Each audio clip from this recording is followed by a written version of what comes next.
A Saudi prince on a private table, 90 seconds from clamp release. Then, a janitor in faded scrubs walked past OR3, his 6-year-old daughter clutching a worn origami crane. The CEO snapped, "This is a surgical floor. Take your child and get out." 11 minutes later, the board called him back to scrub in on every case she'd touched. Adelaide Marsh had inherited Verasana Private Hospital from her father 9 months ago. She arrived at 5:41 that morning, expecting the kind of small problem an MBA could solve before coffee. Then she saw him outside OR3, his mop set against the wall, his eyes on the chart taped to the door. His daughter beside him, paper crane in her hand. She crossed the corridor in 12 strides. She did not call out, she did not signal, she simply arrived. In front of the perfusionist, the scrub nurse, and 2 members of her own board, she ended his employment. He did not argue.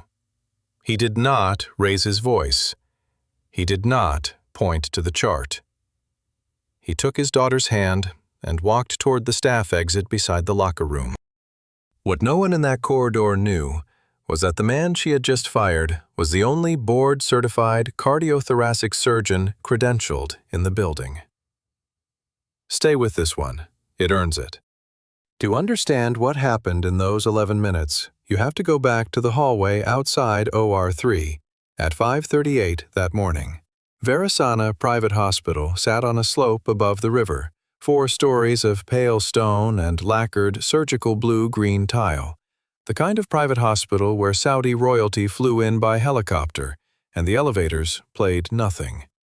There were 240 beds, 12 operating rooms, and a marble lobby with a small fountain that the architect had insisted on in 1989. The night cleaners were finishing the 2nd floor when Caleb Ardent pushed his cart down the east corridor. He was 49 years old, broad in the shoulders, with the particular quiet of a man who had spent 3 years learning not to be noticed. His scrubs were faded. His ID badge said only, Ardent, C. Janitorial. His left wrist had a hairline scar from a sternal saw that had slipped during a residency case 19 years ago. The scar had taken 19 stitches. He had not been the patient. He had been the surgeon. His daughter walked beside him in a coat 2 sizes too large, holding a paperback of fairy tales against her chest. Tucked inside Chapter 4, between page 82 and page 83, lived a small paper crane. Hannah had folded it the morning she died. The crane was cream-colored. It had been cream-colored for 3 years. Verasana ran 12 operating rooms across the 3rd and 4th floors.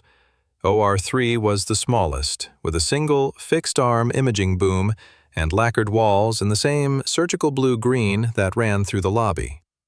The room had been built in 1991 as a vascular suite. It had been upgraded for cardiothoracic work in 2007 and again in 2019, when Adelaide's father had still been alive and had still been signing off on capital purchases himself. The morning's case was scheduled to begin at 6 o'clock sharp. Patient was listed on the door chart as Youssef Al-Hamadi, 41, male, valve replacement, routine. Routine was the word the chart used. The chart did not use the words second cousin to the crown prince. The chart did not use the words flown in from Riyadh on a private jet at 2 in the morning. Caleb had stopped reading patient names a long time ago. He read chart corners and door numbers and the smell of the floor wax, and that was enough. But the night supervisor had asked him to mop the corridor outside OR3 before the team scrubbed in, because somebody had spilled a half cup of coffee near the linen cart at 4:40, and the floor was still tacky. Caleb wheeled his cart to the spot and parked it. He set out the yellow caution cone. He laid the mop head in the bucket and squeezed it twice against the press. Mia sat on the bench against the wall, opened her book to Chapter 4, and traced the fold of the crane with one finger. The corridor was empty. The lacquered tile reflected the overhead lights in long, quiet rectangles. The mop touched the floor. Mia Ardent was 6. She had her mother's narrow chin and her father's stillness. She had been 4 years old the morning her mother had folded the crane, and she remembered exactly 2 things from that morning. The first was the way Hannah had asked her what color she wanted, and Mia had said blue. The second was that Hannah had not used blue paper. She had used cream, because that was the only paper on the kitchen counter, and she had said the bird would be cream-colored today and blue tomorrow, and that was how birds worked. Mia had accepted this without argument. She had been 4 1/2. She had not yet learned that some things do not change color the next day. 3 hours later, Hannah had walked into Mayo Clinic for a routine valve replacement and had not walked out. The crane had been in the pocket of Hannah's cardigan when the cardigan came home. Mia had moved it to the fairy tale book 7 months later, on a Sunday in February, without asking anyone's permission. She had chosen Chapter 4, because Chapter 4 was the one with the brother who waits 7 years at the edge of the forest for his sister to come back. She had read Chapter 4 11 times. She knew the page numbers by heart. The fairy tale book went with her everywhere now. School, hospital, the car, the kitchen table at dinner, the bench outside OR3 at 5:39 in the morning. Caleb watched her in his peripheral vision, the way he had once watched monitors. She was fine. The crane was fine. He kept mopping. The slow arc of the mop against the floor was the only sound in the corridor. Mrs. Lorca, on the 4th floor of their apartment building, watched Mia 3 nights a week when Caleb worked late. She was 63, a retired pediatric nurse from Lisbon who had buried 2 husbands and asked nothing about Caleb's previous life beyond the first week. He had given her the answer she needed, which was that his wife had died and he was raising the child alone. And Mrs. Lorca had nodded once and never asked again. She made arroz doce on Sunday afternoons. Mia had a small bowl with her name written on the bottom in permanent marker. On the mornings Mia came with him to the hospital, Mrs. Lorca was at 5:30 Mass at the Portuguese parish 4 blocks east. So Mia rode the elevator down at 5:15, ate a banana in the staff break room, and read in the corridor while her father worked. The hospital tolerated it because Caleb had never missed a shift, and because the night supervisor, a man named Felix Otieno, had once seen Caleb stop the seizure of a kitchen worker in the cafeteria and had filed exactly nothing about it. The kitchen worker had been a man named Diego. Diego still worked the breakfast shift. Diego had never asked Caleb how he had known to turn his head and clear his airway. Felix was the only person at Verisana who suspected anything beyond Caleb's badge. He had never asked either. The chart on the door of OR3 had 4 pages clipped under a green plastic guard. The top sheet was the surgical brief. The second was the patient's most recent echo.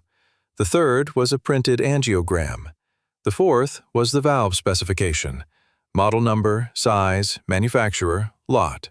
Caleb's mop moved in slow arcs 3 feet from the door. He was not reading the chart. He had taught himself not to read charts. He had taught himself not to do many things. He had taught himself not to flinch when a code blue was called over the PA. He had taught himself not to count breaths in the elevator. But the perfusionist, a young man named Rohan Patel, walked out of OR3 at 5:40, lifted the guard, glanced at page 4, and called the model number back through the door for the circulating nurse to confirm. He said the number out loud: 25 mm, mechanical, tilting disc, St. Jude. Then he went back inside. The mop continued its arc. The number stayed in the air between the chart and the wall and the bench where Mia was reading. Caleb did not look at the chart. He looked at the floor. But the number had landed somewhere it should not have landed, and the part of him that had once been chief of cardiothoracic surgery at Mayo Clinic did the arithmetic before the rest of him gave permission. The arithmetic was not complicated. The arithmetic took less than 4 seconds. The conclusion was final. And the conclusion was that a patient was going to die in OR3 in approximately 22 minutes unless somebody knocked on the door. A 25 mm mechanical tilting disc valve is a specific instrument. It is appropriate for a specific kind of left ventricular outflow geometry. It is wrong. Catastrophically wrong, for the geometry shown on the angiogram that had been clipped to the third page of the chart on the door of OR3.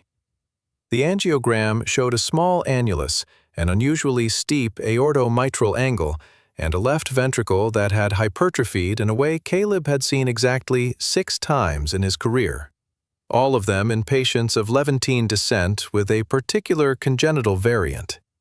He had written about that variant in a paper published in the Annals of Thoracic Surgery in 2017. The paper had been cited 412 times. The correct valve for that geometry was a 19 millimeter, possibly a 21, not a 25.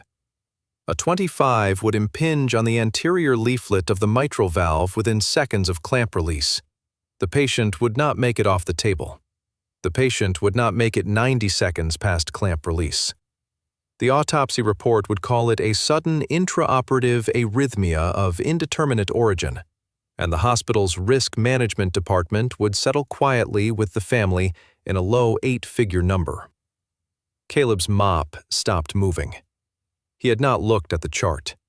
He had only heard a number called through a door. But he knew. He stood there for what Felix Otieno would later describe to the internal review as approximately 40 seconds. His shoulders did not change. His face did not change. The mop hung in his right hand. His eyes were on a point above the chart guard, somewhere on the lacquered tile where the light from the overhead bar refracted into a soft green stripe. He was listening. He was listening to the way the door of OR3 breathed when the team moved inside. He was listening to whether anyone in there had paused. Nobody had paused.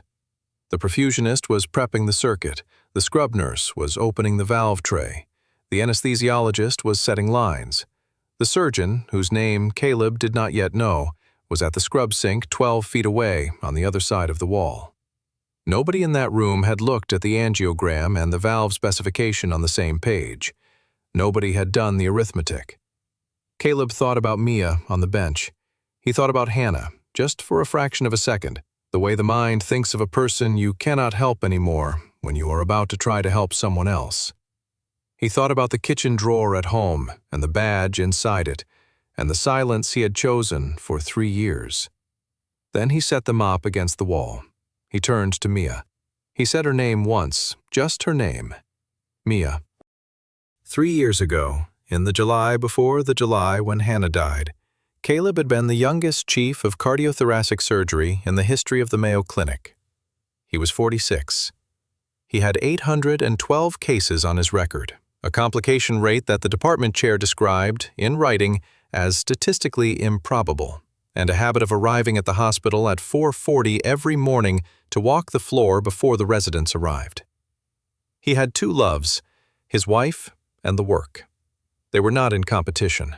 Hannah was a violinist with the symphony, the kind of musician who practiced in the same quiet way Caleb operated, and the kind of wife who left origami cranes on his pillow when she folded one in the morning and could not decide who else to give it to. She had folded hundreds of them over the years. She gave them to nurses, to neighbors, to the woman who sold tomatoes at the Saturday market. The cranes were her habit and her thinking, the way other people doodled in the margins of paper. They had met in a coffee shop in Rochester in 2010 when Hannah was 28 and Caleb was 36, and Hannah had asked him, in the middle of a sentence about something else entirely, whether he had ever folded paper. He had said no. She had folded a crane for him on a napkin. He had kept it. He had still had it in a small wooden box on his dresser. He had a daughter, 3 years old, named Mia. He had a house with a porch swing and a small garden in the back, where Hannah grew rosemary in clay pots. He had a future. The crane on Hannah's pillow that July morning had been cream-colored. She had not used blue paper. There had not been blue paper on the counter. Mia looked up from her book. She did not ask what was wrong.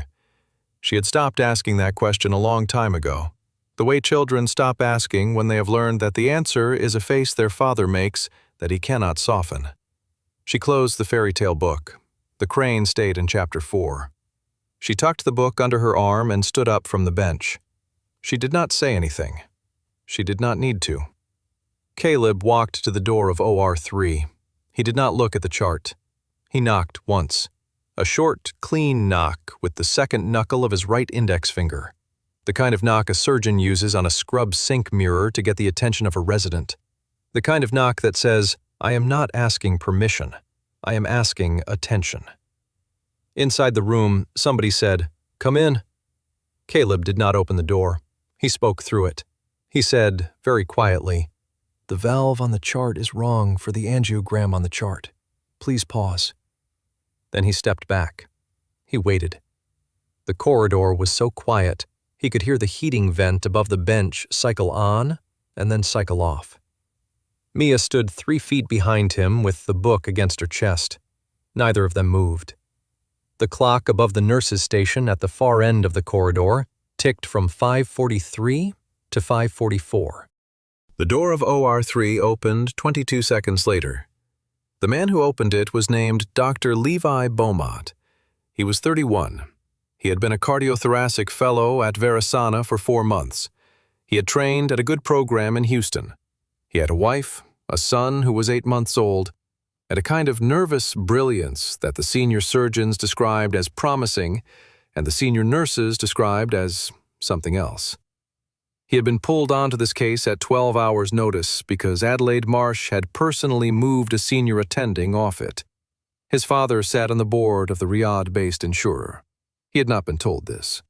He had been told only that the senior attending had a family emergency. He had believed it. Dr. Beaumont was holding a sterile glove half on. He looked at Caleb. He looked at the janitor cart. He looked at the 6-year-old girl on the bench. He said, "I'm sorry. Who are you?" Caleb said, "I'm asking you to pause." Dr. Beaumont said, "Sir, you can't be at this door right now. We're 3 minutes from incision." Caleb said, "Then in 3 minutes, please check the valve specification against the angiogram. That's all I'm asking." Dr. Beaumont's face moved through 3 different expressions in 2 seconds. Then he closed the door. He did not check the chart. He went back to the scrub sink. The corridor was quiet again. The clock above the nurse's station read 5:45, but the part of Dr. Beaumont that listened to his own hands had begun to listen. Adelaide Marsh arrived at 5:48.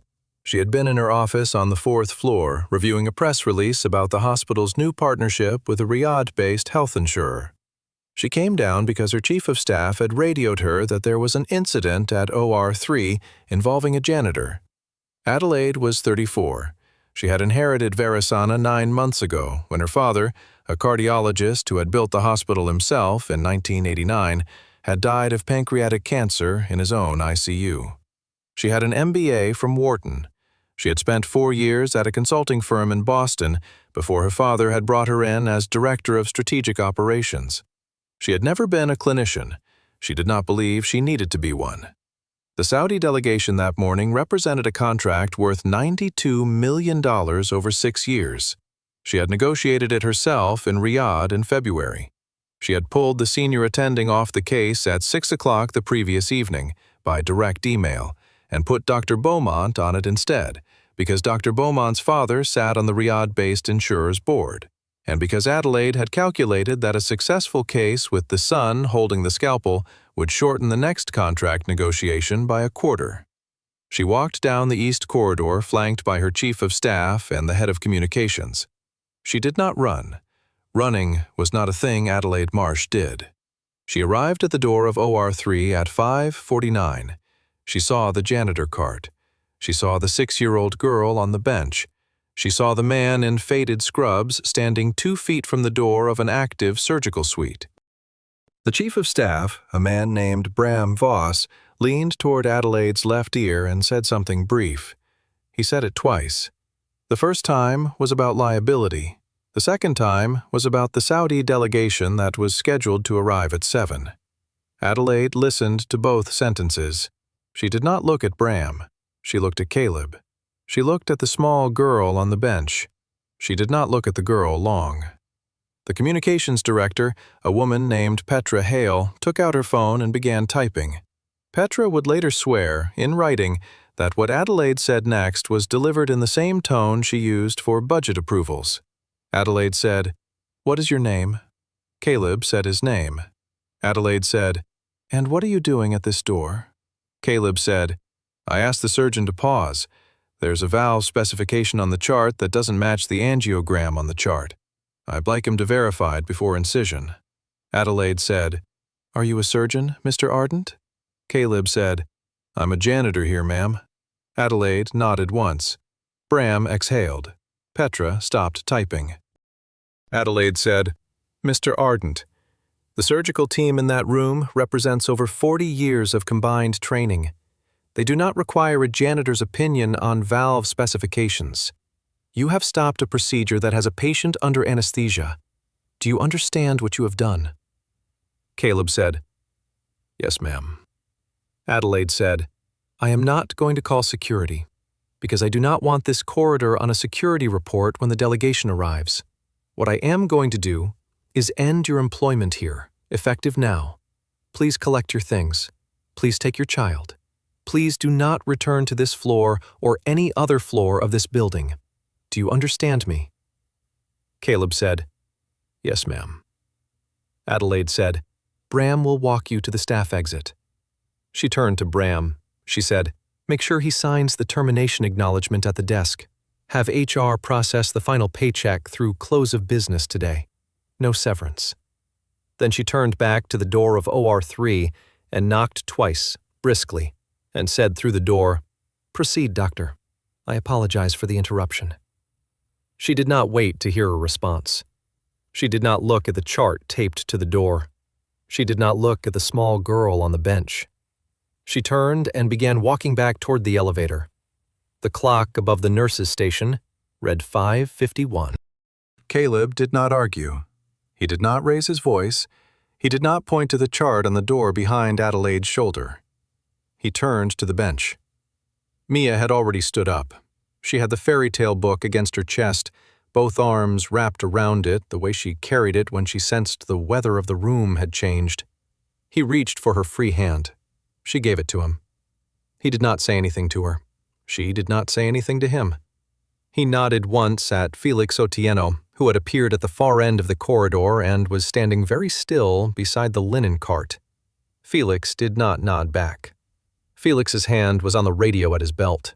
Felix had already filed 3 things in his head he would file in writing within 9 minutes. Caleb walked Mia down the east corridor toward the staff exit beside the locker room. Bram Voss followed 3 paces behind. The lacquered tile reflected their 3 silhouettes in long, quiet rectangles. The mop and bucket stayed by the door of OR3, untouched. Behind them, the door of OR3 closed. The corridor was empty again. The clock above the nurse's station read 5:52. Adelaide turned and walked back to the elevator. At the staff exit desk, a security supervisor named Marisol Quint handed Caleb a single-page termination acknowledgement on a clipboard. Marisol had worked at Verasana for 11 years. She knew Caleb by face and by the way he asked her about her son, who was in the Air Force. She did not look at him when she handed him the clipboard. She looked at the page. She said, "Sign at the bottom, Caleb." Caleb signed. He printed his name above the signature line. He printed his employee number. The employee number was a 6-digit string that Verasana's HR system had generated for him 3 years ago, when he had walked in with a janitorial application and a Mayo Clinic reference that nobody had bothered to call. He handed the clipboard back. Marisol filed it in the gray folder marked Terminations, April, on her desk. Bram Voss said, "Thank you, Mr. Ardent." Caleb did not answer. He pushed the staff door open. Mia walked through ahead of him. The door closed behind them. The parking lot was dark. The clock above the desk read 5:54. They walked to the car. Caleb opened the passenger door. He lifted Mia into the seat. He buckled her seatbelt across her oversized coat. He kissed the top of her head once. Then he closed the door and walked around to the driver's side and got in. The engine started on the first turn. The headlights came on. They sat there for a moment in the dark lot before he put the car in gear. Inside OR3. At 5:56, Dr. Levi Beaumont stood at the patient's left side with a scalpel in his right hand. The skin had been prepped. The drapes were down. The anesthesia team had given the nod. The perfusionist had the bypass circuit primed. The scrub nurse held the 25mm valve in its sterile tray, watching Dr. Beaumont's hand. Dr. Beaumont's hand did not move. He was looking at the chart on the wall above the patient's head, the second copy of the chart that had been clipped inside the room for reference. He was looking at the angiogram. Then he was looking at the valve specification. Then he was looking at the angiogram again. He was thinking about a man in faded scrubs who had knocked on a door and asked him to pause. He was thinking about his own son, who was 8 months old and who would be waking up about now. The scrub nurse said, "Doctor." Dr. Beaumont did not answer. He set the scalpel back on the tray. He stepped back from the table. He said, very quietly, "Get me the senior attending. Get me Dr. Aldemar." The scrub nurse looked at the perfusionist. The perfusionist looked at the door. Nobody moved. Then the circulating nurse picked up the wall phone. Dr. Margaret Aldemar arrived in OR3 at 5:58. She was 57, a Belgian-trained cardiothoracic surgeon who had been the senior attending on this case until 12 hours ago, when Adelaide had moved her off it without explanation. Over a single email, Margaret had read twice and not answered. She had been in the locker room when the page came through. She walked in, still tying the back of her gown. She looked at the chart. She looked at the angiogram. She looked at the valve. She said 3 words to the room. The 3 words were, "Stop, don't open." Then she turned to the scrub nurse and asked who had flagged it. The scrub nurse said the fellow had flagged it. Dr. Aldemar said, "Levi, who told you to look?" Dr. Beaumont said very quietly, "A janitor knocked on the door at 5:43. He said the valve on the chart was wrong for the angiogram on the chart. He asked me to pause. I asked him who he was. He said he was asking me to pause." Dr. Aldemar said, "Where is the janitor?" Dr. Beaumont said, "Ms. Marsh terminated him at 5:51. He signed the acknowledgement at 5:54. He drove off the property at 6:04. The room went quiet. The clock above the door read 5:59. Dr. Aldemar did not raise her voice. She had once been a battlefield surgeon for Médecins Sans Frontières in Aleppo in 2014. She had operated on a 15-year-old girl through 3 hours of mortar fire in a basement clinic without losing her composure or the patient. Raising one's voice was not a thing she did. She said, "Close this patient. Cancel the case. Move him to recovery. Get the cath lab to repeat the angiogram with contrast in 30 minutes. Do not open his chest until I see the new images." Then she turned to the circulating nurse and said, "Get me the chairman of the board on the phone. His name is Owen Whitfield. The number is in the executive directory under emergency. Tell him Dr. Aldemar is calling about an averted complication and an improperly executed personnel action in the East Corridor. Tell him the time. Tell him I'm in OR3. The circulating nurse picked up the wall phone. The clock above the door read 6:01. Outside in the parking lot, Caleb was lifting Mia into the passenger seat of a 2011 Honda Civic and buckling her seatbelt. The wind off the river had picked up. The sky above the eastern hills had begun to lift toward a colorless cream.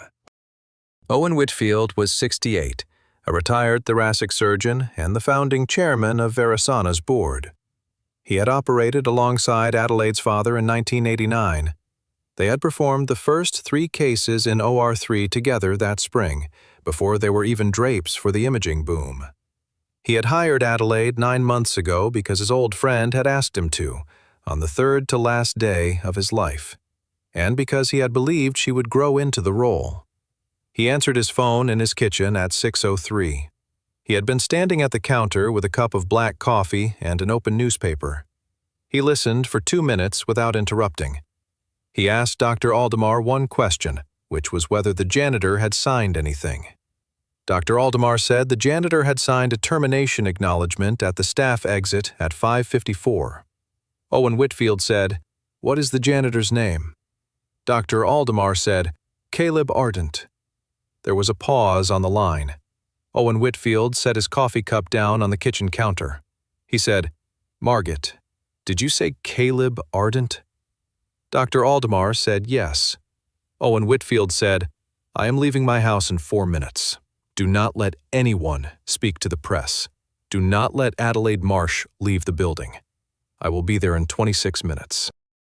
Caleb pulled the Honda out of the staff lot at 6:04. Mia was buckled in the passenger seat with the fairy tale book on her lap. She had not opened it. She was looking out the window at the river, which was the color of brushed pewter in the pre-dawn light. Caleb drove west on the river road for 2 minutes. Then he pulled into the lot of the 24-hour diner 3 blocks from her elementary school. He parked. He turned off the engine. He turned to Mia. He said, "Are you hungry?" Mia said yes. They went inside. The diner was almost empty. A bus driver at the counter, a woman in scrubs in a booth near the window reading a paperback. The waitress, a woman named Joelle who knew them both, brought Mia a small stack of pancakes and Caleb a coffee without being asked. Joelle had been working the overnight at this diner for 11 years. She had 2 grown sons. She had buried her own husband 6 years ago. She knew the look on Caleb's face. She had worn it once herself. She did not say anything about it. She refilled his coffee twice without being asked. Mia ate slowly. She did not ask about the hospital. She did not ask about the man in the white coat. She did not ask whether they were going home. She ate her pancakes, and Caleb drank his coffee, and the clock above the counter read 6:15. Somebody put a quarter in the jukebox, and a quiet country song began to play. At Verasana, at 6:15, Adelaide Marsh was in her office on the 4th floor when Bram Voss knocked on her door and told her 3 things. The first was that OR3 had canceled the case. The second was that Dr. Aldemar had called the chairman of the board. The third was that the chairman of the board was on his way to the hospital and had asked through the chief of staff's secretary that Adelaide remain on the premises. Adelaide said, "Why was the case canceled?" Bram said the valve specification did not match the angiogram. Adelaide said, "Whose error was it?" Bram said the chart had been signed off by Dr. Beaumont's surgical brief at 2200 the previous night. Adelaide said, "And who flagged it this morning?" Bram did not answer. Adelaide said it again. Bram said very quietly, "The janitor flagged it, ma'am, at 5:43, before you arrived." Adelaide did not move. She did not stand up. She did not pick up her phone. She did not say a word for what Bram would later describe as approximately 11 seconds. Then she said, "Thank you, Bram. Please close the door." Bram closed the door. The clock on her desk read 6:16. The press release for the Saudi delegation was still open on her monitor. The cursor was blinking on the headline. Felix Otieno had been the night supervisor at Verasana for 9 years.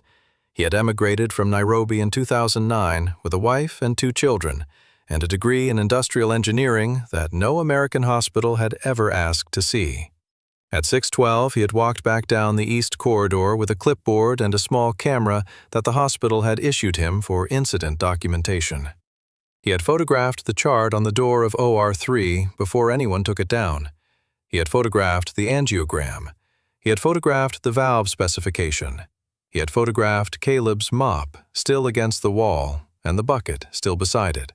He had photographed the yellow caution cone. Then he had gone to the staff exit desk and asked Marisol Quint for the termination acknowledgement Caleb had signed at 5:54. Marisol had handed it to him without a word. Felix had photographed that too. Then he had walked up to the 4th floor administrative wing and waited in the hallway outside Owen Whitfield's office. He had the clipboard under his arm. He had been at Verasana for 9 years. He had filed exactly nothing in all that time. He was filing today. He was filing because somebody had to, and because Caleb Ardent had once told his wife in the cafeteria, very gently, that the lump under her arm she had been ignoring needed a doctor that week, not next month. The lump had been benign. The doctor's appointment had been that Friday. Felix had not forgotten. 3 years ago in July, Hannah Ardent had walked into Mayo Clinic for a routine valve replacement. She had a small mitral regurgitation that had been under observation for 6 years. The decision to operate had been a quality-of-life decision, not an emergency. She had wanted to keep playing the symphony's summer season without feeling short of breath in the andante movements. Caleb had not been the surgeon. He had recused himself because she was his wife, and he had handed her case to his closest friend in the department, a man named Theo Galvan, who had operated on 700 valves without a single intraoperative death. Caleb had stood in the family waiting room at the end of the second-floor surgical corridor. He had a paper coffee cup in his hand. He had the cream-colored origami crane in the pocket of his white coat because Hannah had folded it that morning and had asked him to take it with him. She had said, "Take this one. I'm not finished with you yet." She had smiled when she said it. The case had been scheduled for 3 hours. At hour 2, Theo had come out of the OR. His face was the face Caleb had seen on other faces in that same waiting room many times. He did not need Theo to say the words. He set the coffee cup down. He took the crane out of his pocket. He held it in his hand. Hannah had died on the table. Aortic dissection. Unpredictable. Unrelated to the valve. The autopsy would say so. The autopsy did not matter. Caleb had not operated again. He had not gone back to the hospital except to sign the paperwork. He had taken Mia home and had sat with her on the porch swing for what the neighbors said was the better part of 6 weeks. He had not cried in front of her. He had cried in the garage. He had cried in the garage many times. The garage had a workbench with a small radio on it that Hannah had bought at a yard sale in 2019. The radio still worked. He had not turned it on since. The crane stayed in the pocket of Hannah's cardigan until the cardigan came home from the hospital with her other belongings, and then the crane stayed in a small ceramic dish on the kitchen counter for 4 months, and then Mia had moved it to her fairy tale book, where it had lived ever since. Caleb had sold the house in March. He had moved Mia into a 2-bedroom apartment on the 3rd floor of a building Mrs. Lorca's brother managed, because the apartment was 100 yards from a kindergarten and because the rent was honest. He had taken a janitorial position at Verasana in April, because Verasana was on the bus line, and because nobody at Verasana would call Mayo, and because the work was quiet, and his hands could not hurt anyone in the work. He had not told a single person at Verasana what he had been before. His old badge had stayed in a drawer in the kitchen. His state medical license had quietly renewed itself by mail every June. He had not asked it to. He had not asked it to stop. He had filed the renewal in the same drawer as the badge, and had closed the drawer. 3 years. 3 June renewals. 3 sealed envelopes he had opened, glanced at, and put away. Owen Whitfield arrived at Verasana at 6:29. He came in through the main lobby, not the staff entrance. He nodded at the security guard at the desk. He took the elevator to the 4th floor. Felix Otieno was waiting in the hallway outside his office with the clipboard. Owen took the clipboard. He looked at the photographs of the chart, the angiogram, the valve specification, and the mop. He looked at the termination acknowledgement. He looked at Felix. He said, "How long have you known?" Felix said, 9 years, since the cafeteria seizure. I never asked him to confirm it. Owen said, "Why didn't you say anything?" Felix said, "Because he didn't want it said, sir. He had a daughter to raise. I am also a father." Owen looked at him for a long moment. Then he said, "Where is Mr. Ardent now?" Felix said, "He drove off the property at 6:04 with his daughter. He didn't say where he was going." Owen said, "Phone number." Felix had it on the personnel record. He gave it to Owen. Owen took out his own phone. He dialed. The line rang 4 times.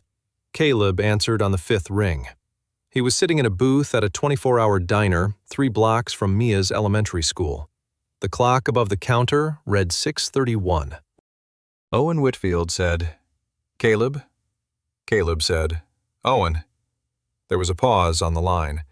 Owen had been the surgeon who had supervised Caleb's last 6 months of cardiothoracic fellowship at Mayo, a quarter of a century ago. He had written the recommendation letter that had gotten Caleb his first attending position. He had been at the wedding in 2013. He had been at the funeral in 2022. He had sent a Christmas card to Mia every year since. The last card had been returned to him because Caleb had sold the house. He had not seen Caleb in 3 years. Owen said, "Caleb, the case in OR3 was canceled at 5:59. The patient is stable. The team is rescanning him in the cath lab. They're using a 19mm on the new chart." Caleb did not answer. Owen said, "Margaret Aldemar is here. She has been told who you are. Felix Otieno has documented everything. I would like to ask you a question, and I would like you to take whatever time you need to answer it. Will you scrub in on the corrected case at 0800? The patient needs a surgeon. You are the only board-certified cardiothoracic surgeon credentialed in this building at this hour. Your privileges are still active. They were never deactivated. That is not an accident. That is your friend's daughter forgetting to send a form, 3 years running, because nobody told her she was supposed to." Caleb looked across the booth at Mia. She had finished her pancakes. She was drawing on the back of the placemat with a crayon Joelle had given her. She was drawing a crane. The crayon was red. The crane was uneven and patient and very serious. Caleb said, "Owen, I have to take my daughter to school." Owen said, "School starts at 8:15. The case starts at 0800 and will run 4 hours. Margaret will be the primary. I'm asking you to be the second pair of hands and the eyes on the field. I can have a car at the school at 3 to pick her up if you want. Mrs. Lorca's already been called." Caleb said, "How did you reach Mrs. Lorca?" Owen said, "Felix did. Felix has had your file for 9 years, Caleb. He hasn't filed a single word until today." Caleb was quiet for a moment. He watched Mia's crayon move. Then he said, "I'll do it.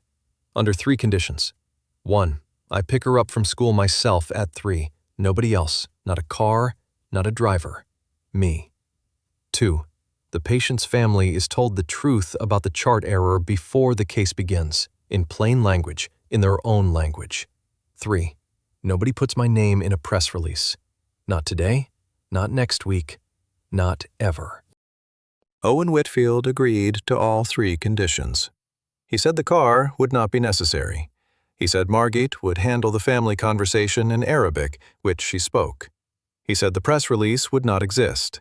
He said the board would meet in closed session at noon and would issue a single internal memo to the senior staff and nothing else.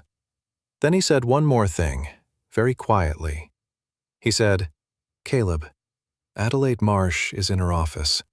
I am going to ask her to step down from the operational side of the hospital, effective today, pending an internal review. The review will be confidential. There will not be a public removal. Her father built this building. I am not going to drag his daughter through the press. But she will not be running it after this morning. Do you have any objection to that arrangement?" Caleb said, "No, Owen. I don't have any objection." Owen said, "Thank you. Be at the locker room at 7:30. Felix will have a clean set of scrubs and your old badge waiting. Don't come through the front. Margit will brief you in the scrub room. The case starts at 0800. Caleb said, "I won't come through the front." Then he hung up. He looked at Mia. He said, "Sweetheart, I have to go back to the hospital this morning. There's a man who needs a surgeon." Mia did not look up from the placemat. She was finishing the wing of the crane she was drawing. She said, "Is the man hurt?" Caleb said, "He's going to be all right, but the doctors need help. I used to be a doctor, a long time ago." Mia said, "Before Mommy." Caleb said, "Yes, before Mommy." Mia said, "Are you still a doctor?" Caleb did not answer right away. He looked at her drawing. The crane on the placemat had one wing larger than the other, and a body that was almost a perfect oval. She had drawn a small dot for the eye. He said, "I think so. I think I still am." Mia said, "Okay." She put the crayon down. She slid out of the booth. She went to the bathroom. Caleb left $12 on the table and folded the placemat with her crane drawing into thirds and tucked it inside the fairy tale book in Chapter 5. He looked at Joelle. Joelle said, "Are you okay?" Caleb said, "Yes." Joelle said, "You sure?" Caleb said, "Yes." Joelle wiped down the counter and let it go. She had been a waitress for 21 years. She had learned when to let things go. At 3:04 that afternoon, Caleb pulled the Honda up to the curb outside Mia's elementary school. The case had finished at 12:40. Margaret Aldemar had been the primary. Caleb had stood at her left elbow for 4 hours and had spoken 11 words across the entire procedure. He had pointed to the aortomitral angle on the new imaging at minute 26. He had asked, very quietly, for a different angled clamp at minute 108. The 19mm valve had seated cleanly. The clamp had come off at 11:53, and the patient had taken his own heart back in 8 seconds. The Saudi delegation had been told, through an interpreter who used the word brother twice, the truth about the chart and the man who had read it. Adelaide Marsh had not been in the building by the time the case ended. The board had met in closed session at noon. The internal memo had gone out at 1:15. The press release for the delegation had been rewritten by Petra Hale at her desk without instruction, and the new version did not mention an MBA. Mia walked out of the school gate at 3:06, holding her fairy tale book against her chest. She climbed into the passenger seat. She buckled herself in. Caleb said, "How was your day?" Mia said, "Fine. Did the man live?" Caleb said, "Yes, sweetheart. The plane landed." Mia nodded once. She did not ask anything else. Caleb reached into the breast pocket of his coat and took out the cream-colored origami crane. He held it for a moment in his palm. Then he pressed it flat against the dashboard with the heel of his hand, smoothed the folds open into a small, uneven square of paper, and set the square on the bench between them. The square was the shape of a thing that had once been a bird. Now it was just a piece of paper. Mia looked at it. Mia put her hand on it. Caleb put the car in drive. They drove home.